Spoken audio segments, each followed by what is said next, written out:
Well, hello there and welcome to Mind Your Business. I'm Jennifer Anderson, Executive Director of the Georgina Chamber of Commerce and host of this show.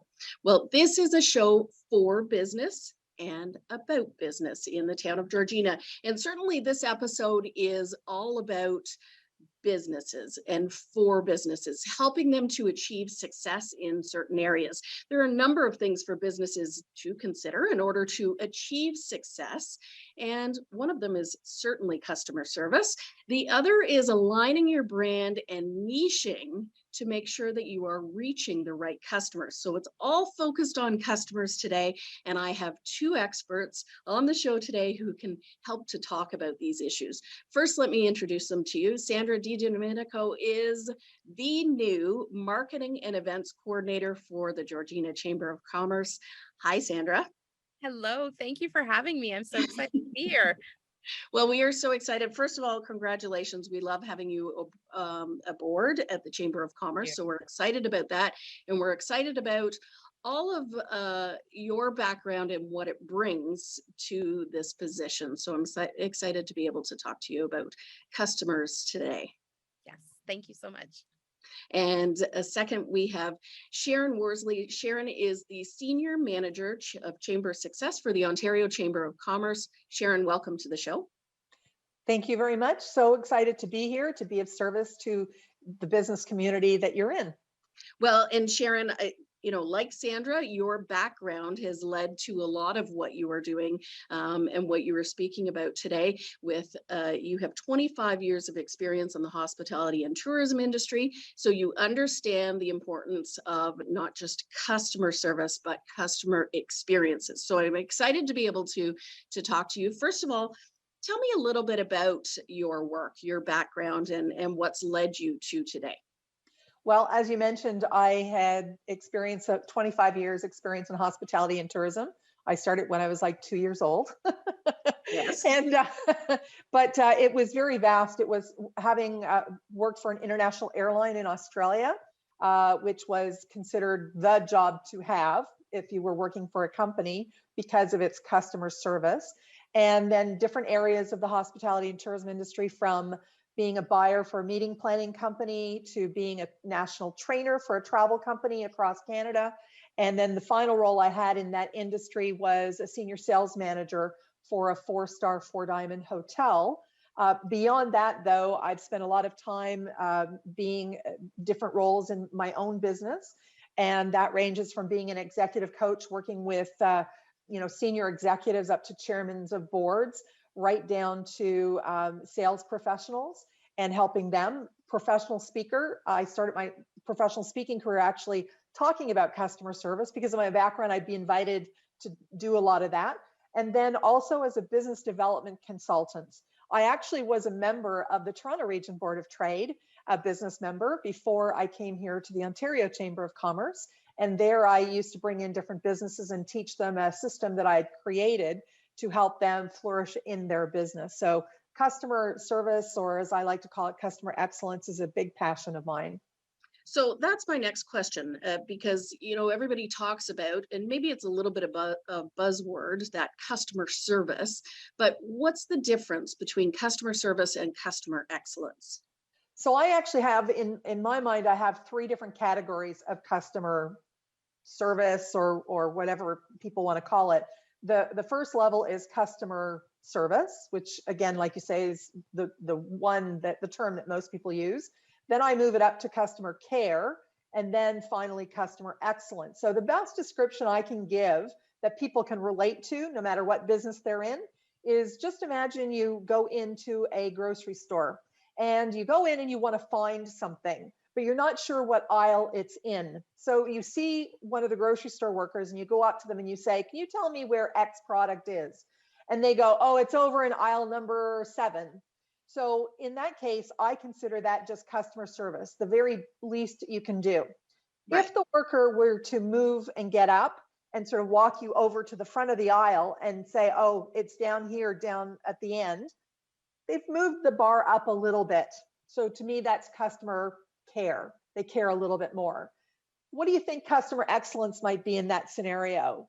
Oh, now you're flipping the tape. Now you're asking me to answer. Yes. So I assume it's just going above and beyond and, not just showing them where it is, but asking what they need, why they need it, those types of things. Exactly. It's taking them not just to the beginning of the aisle, but to walk them right in front of that product.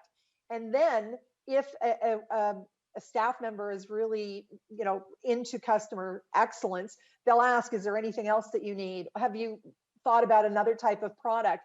Which can also help the business as well, because maybe the profit margin on the product that I'm going to buy isn't as big. Whereas if the worker is asking me different questions, they go, oh, I'd recommend this product, not to get me, cheaply to buy something more, but more to meet my needs. All of that combined to me is customer excellence.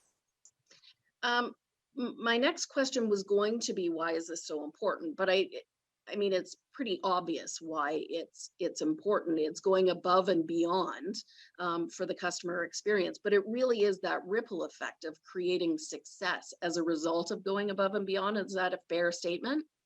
I would say it's a success both for the business as well as the customer, whether it be a customer, client, patient, member, because you've gone beyond, you've met their needs, you're more likely to have them keep coming back to you. And as a result, the business is more successful, or they refer, they say, I went to this store, or I went to this physician, or I went to this bank and I had great customer service, and they're telling their friends and colleagues and family and so on. And so you can actually get more business as a result of upping your level, kind of upping your game, shall we say, in Right. customer service. Well, and there's the ripple effect too, because it now becomes, maybe I'll travel a little further. Maybe I will, based on the recommendation, somebody said this is a great place across town, so it's worth it for me to go that distance so I can get that customer excellence. Absolutely. I can tell you from just my own experience, I've been going to the same dentist for about 20 years, and I don't even live in the area anymore. But I make the effort to go to that dentist whenever, I need cleaning or hopefully nothing goes wrong, but, the usual. I'm willing to go that route, and I don't even have a car. So it takes a little bit more, work to get there. But because of the great customer excellence that I have received the entire time, I've been a patient of theirs, I go there, and I also let other people know about it as well. Right. How should businesses begin this process? Because it may sound a little bit daunting, just in terms of the training. And it's one thing if it's just a business owner who is a sole proprietor and is working on their own. But when you start training staff, it's hard to create that level of excellence. So how do you begin? Well, it's very interesting you say it can be hard. I actually consider it to be easy if Hmm, you've put the right steps in place, and that's the key. perfect. So if Okay. you have something like, and most businesses don't, in my consulting side of my career, I noticed a lot of businesses didn't have something called a standard operating procedure or an SOP. So they would bring on staff, they wouldn't necessarily onboard them very well. They'd be like, okay, here's your desk, this is what you do, but they didn't take the time to sort of nurture the experience for that customer, client, patient, whatever you might call your customer. Right. And so by having a standard operating procedure, it can let people know, the staff anyway, what they can and can't do. So as an example, having worked at the hotel industry for so many years, most hotels, many of the, especially the larger hotels, will have a standard operating procedure for their front desk staff. So say, for instance, you go to a check-in and the check-in is at, say, 4 o'clock, and you get there, but maybe there's been a citywide convention the night before and the cleaning staff are doing their best to clean all the rooms to be available for people to check in, but they're just a little bit behind.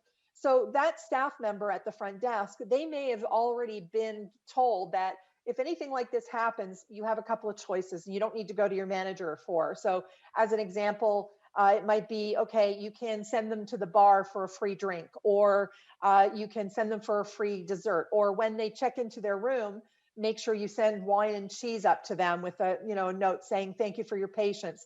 So Right. you've basically given your staff the permission to be able to act in the moment rather than them going, oh, I have to check, or worse, doing nothing. And I have so many examples of things like that I think if a business really thought about it, what could they do to prepare their staff for a situation where they can excel at customer service. Right.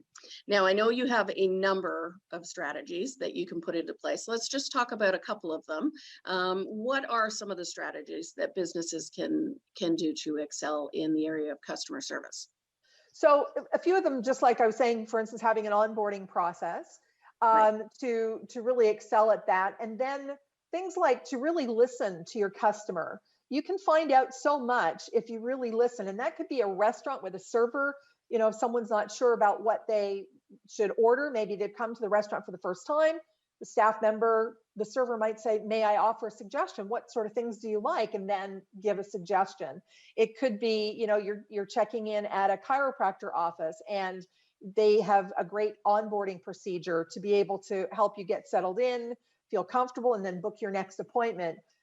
It's really looking for what it is that's going to make them feel important, not just someone that's walked off the street.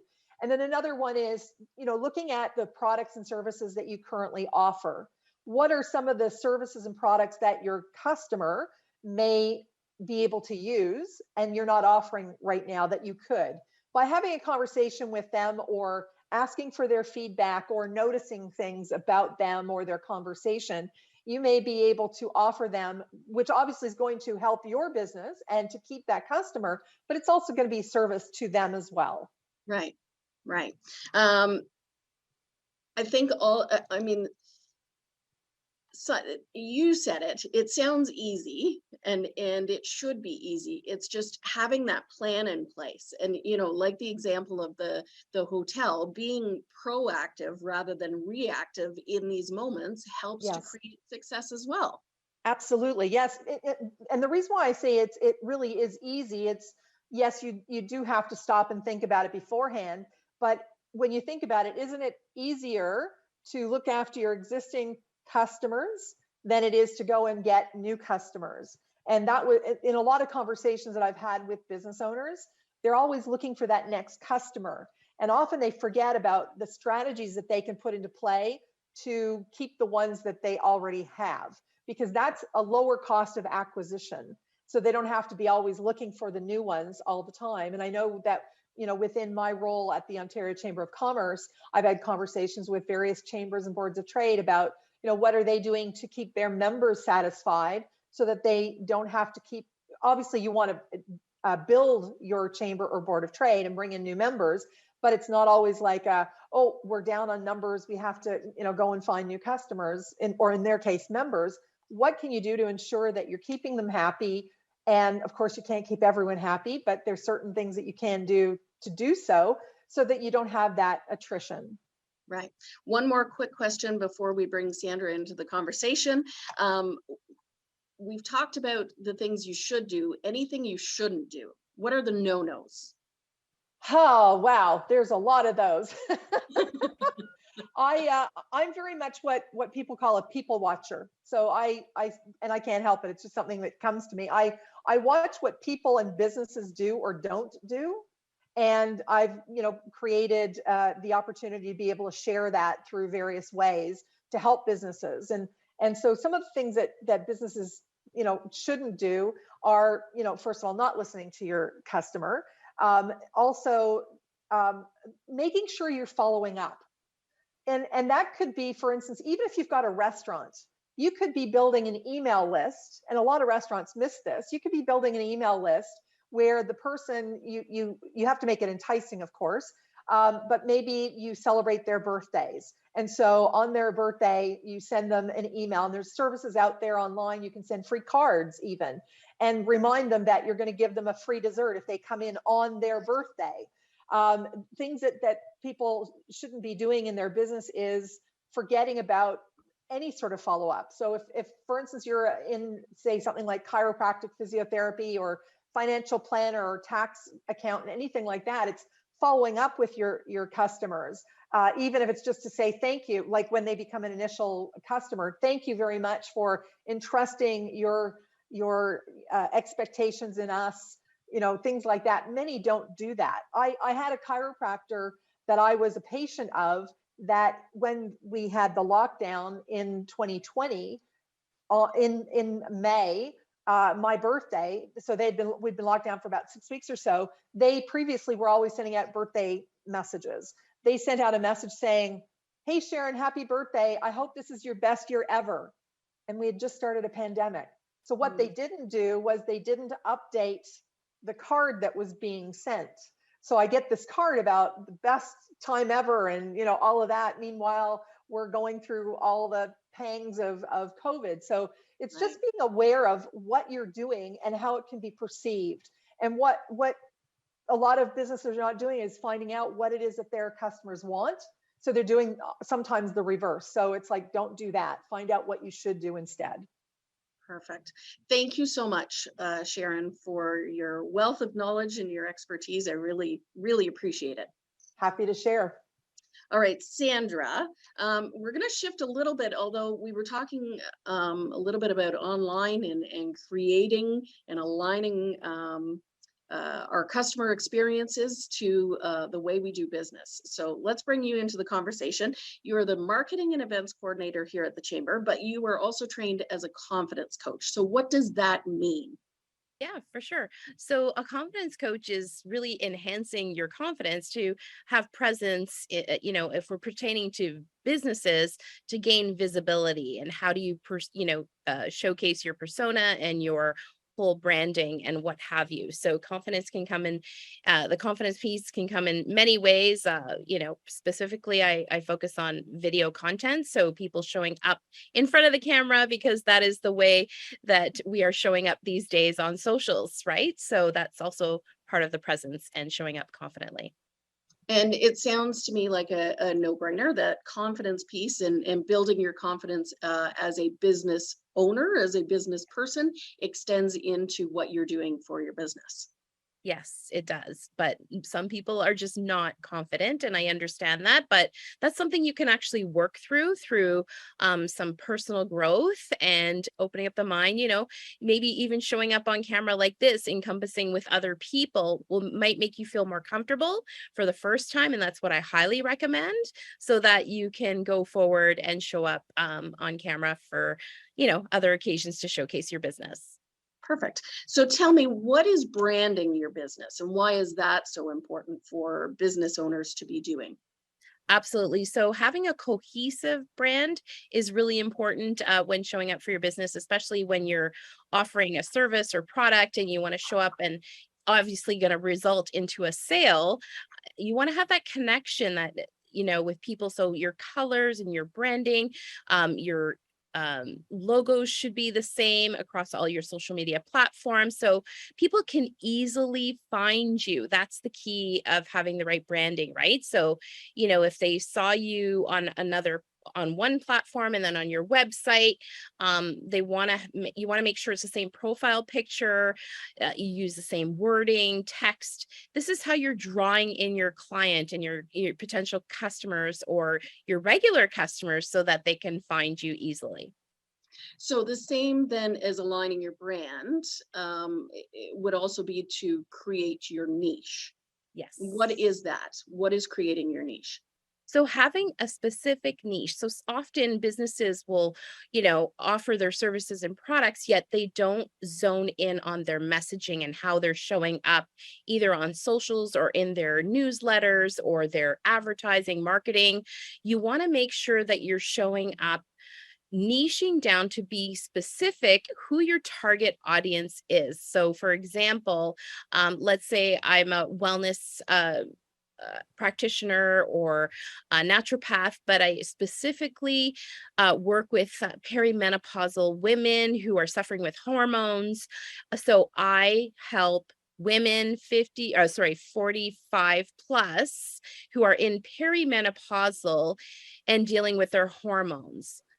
And I offer services to guide that, so that is specific to that niche, that micro niche. So you want to break it down as far as you can, so you can come across with your messaging through your business and attract the right people to your business.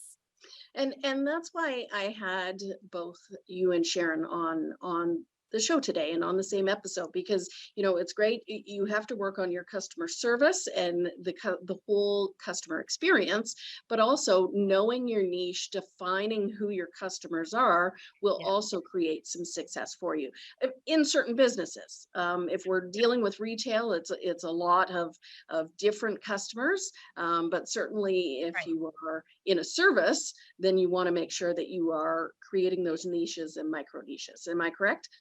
Yes, if you can break it down just a little bit further, it just helps to clarify. And then maybe not everybody is your ideal client. So you're weeding out those and getting really connected to those who you want to be of service of. Another quick example would be a real estate agent wanting to downsize aging parents, right? You could get really specific in what you specialize in as far as your business and service goes. So we've discussed this, you and I, and the idea of being an expert in your field.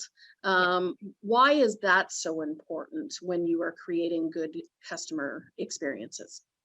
Absolutely, because you want to draw people in that you are the expert and you know what you're talking about, basically, that you stand out from your competitor, right? We're all, in service base, offering products. There's gazillions out there, right, that are in the same categories as you. But again, you're almost like you're niching through sharing value and becoming an expert in what you know. So I share the confidence piece and I narrow it down to creating live video content. So that's again, I'm showcasing that I'm an expert in that particular spectrum. Give us an example of a sales funnel. Sure. So a sales funnel would be either on your website, you would offer an email landing page so that people could type in their email and then it goes into your database and you flip an email back to them and offer them something free or of value as you being an expert in. People love free resources. So I love that idea of giving something for free, giving value. You're an expert in it. And then they receive something in return. And now they're in your funnel. And now you can touch upon them to be offering your latest offers, your monthly specials, and you have that communication and that connection with them ongoing. Well, and I love that you have both kind of ended with that piece, the idea of creating opportunity, and Sandra, for you, and being more online and with services, Yes. having that email. Sharon, for you, it's the birthday and the restaurant and heading back into a location. So they really are important aspects of it's almost like retaining the It's customer remembering. Yeah. experience, right? It's retaining a customer for the next time, correct? Mhm. Absolutely. It's also we call it rinse and repeat, right? You're rinsing and you're repeating because you're being loyal to your ideal clients, your existing clients, and you want to have that personal touch, right? That makes you stand out from the rest. Have you noticed a change? Sandra, I'll ask you this first, and then Sharon. Have you noticed a change over the last couple of years? And we don't necessarily want to look back on the negative, but has that customer experience evolved over the last couple of years?